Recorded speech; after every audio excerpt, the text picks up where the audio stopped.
longer Nepal or any other country, any African country, say Zambia, doesn't matter, or Cameroon, doesn't matter which country. As long as a country is backward in science, it will not be counted as an important country. Unfortunately, that is true. But unfortunately, also, we ignore this. Politicians never give enough importance to that. In fact, when nobody wants a portfolio of important thing, you become the science minister. Usually, nobody wants to be science minister. Things are changing in some part of the world, but our countries are yet to change.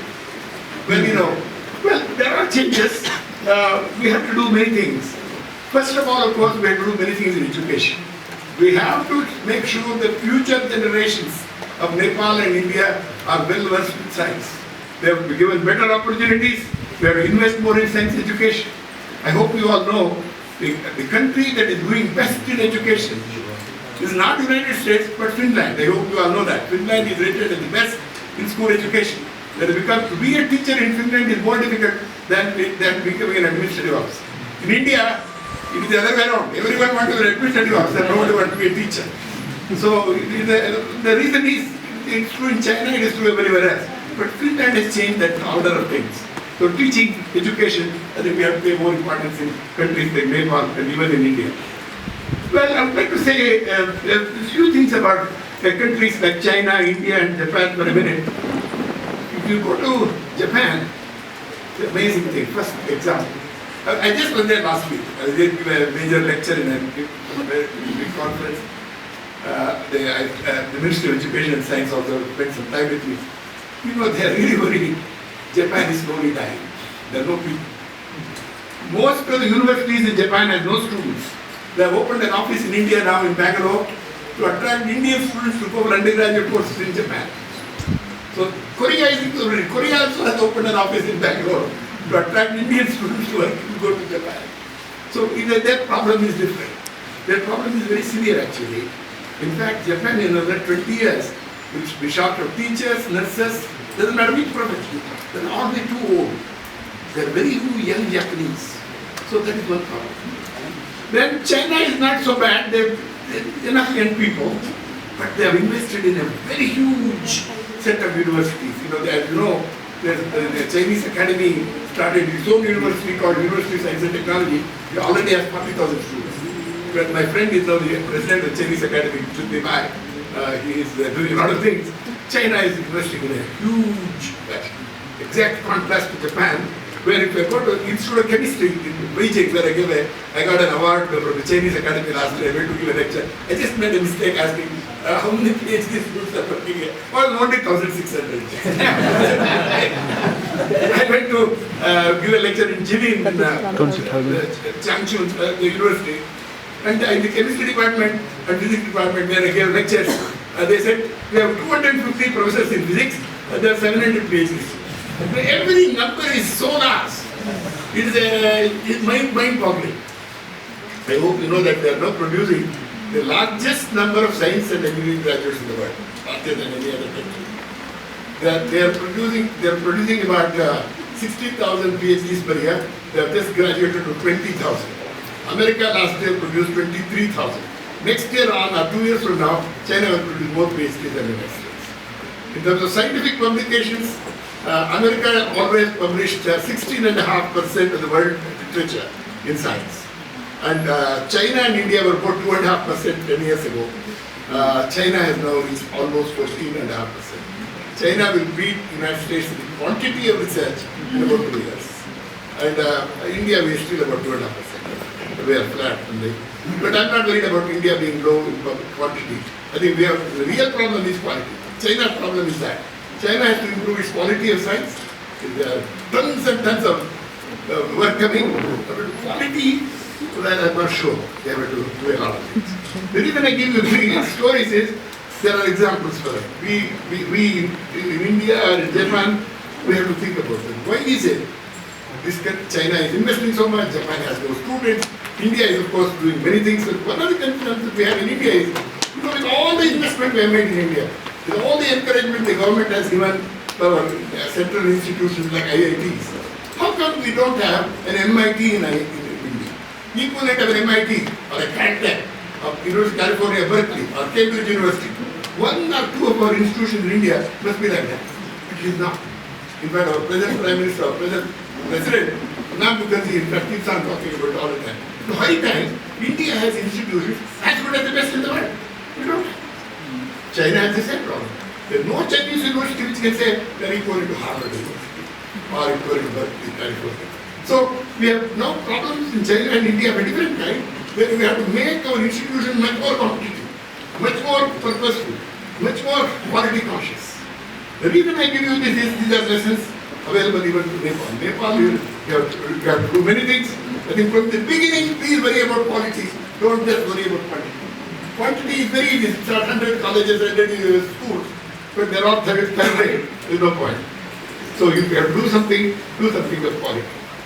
Well, I tell you, in the meantime, what has happened to science? I'm a scientist, so I usually give science lectures. This is a very unusual occasion where I'm giving a non-scientific topic. Anyway, science has changed. I hope you all know. If you quit doing active science is the very front line research.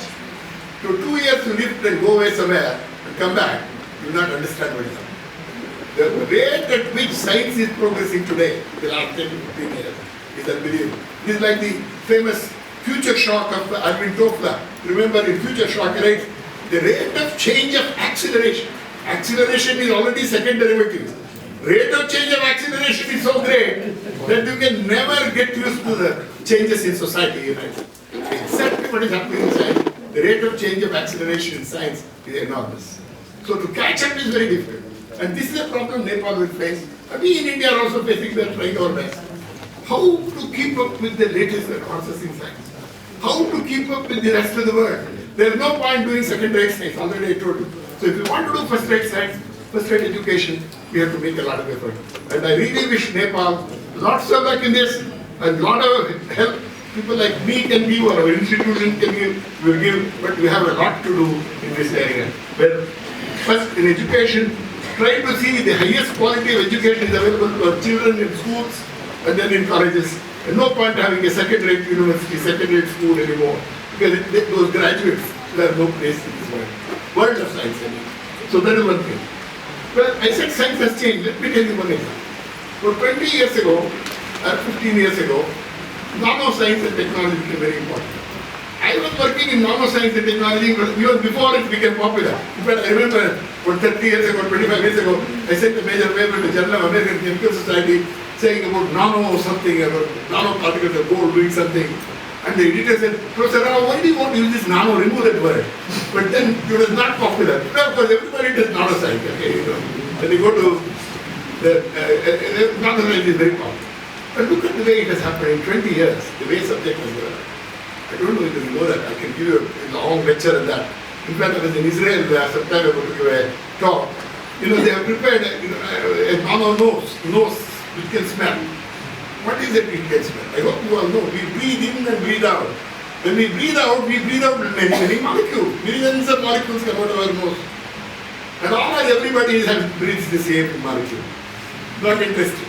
Acetone, for example. All of you will be breathing out acetone. There is no point detecting acetone coming out of your nose. However, there are unique molecules, one in a few million, which are characteristic of certain diseases. They have found that 1 in a few billion molecule is characteristic of breast cancer. So in the breast cancer, nanonos, using nanotechnology, all you do is they take a breath and they say, yes, this lady or this man has breast cancer. I hope you know that men get breast cancer too. Many people don't get breast cancer, they don't do women. In fact, one of my friend's brother died of breast cancer. It's very uncommon, but it does come. But this is what has happened is this is the kind of technology. So in my laboratory, what am I doing? 2 minutes of my research, okay? 2-3 years ago, I was getting old, I was approaching 80 years old. I was sitting all these young fellows. The young fellows are afraid, they don't take good problems. The older fellows are better. The writers, I say, why don't you work on artificial photosynthesis? Do what plants do in the laboratory so that you can produce energy like hydrogen. I went on to every young man in my center, in the Indian society, wherever I met people in Bangalore. In the end, nobody took it up seriously. I said, look, I have myself do it. The last 2 years I'm doing very actively. It's been a very, very exciting area. You know, I do exactly what the plant do, except I use semiconductor nanostructures, all kinds of nanostructures. I produce hydrogen coming out. These are fantastic products. You know, I wouldn't have thought of this kind of research 5, 10 years ago. So science is such today, on a day-to-day basis, it is transforming itself in a way that is not only exciting, not only challenging, it also becomes extremely complicated. In fact, the President Obama gave, I don't know whether you know this, $120 million grant for the problem I'm working on in Bangalore. $60 million apiece, one for Berkeley, Professor Alivi Santos, other guy in Caltech. I wish I got $60 million from India for doing this. I'm doing the zero investment. But what I'm saying is that the kind of value people add to a small problem like producing hydrogen, by the same way plants do photosynthesis. So this research is like that. Everything you do will become photovoltaics is no longer a joke. Everybody very sure now. Very soon we have organic organic electronics coming and so on. When this is happening, how does a country like Nepal plan science? We in India have been planning science for many years. I hope you may not know. If you know, 1 minute only I take mentioning this.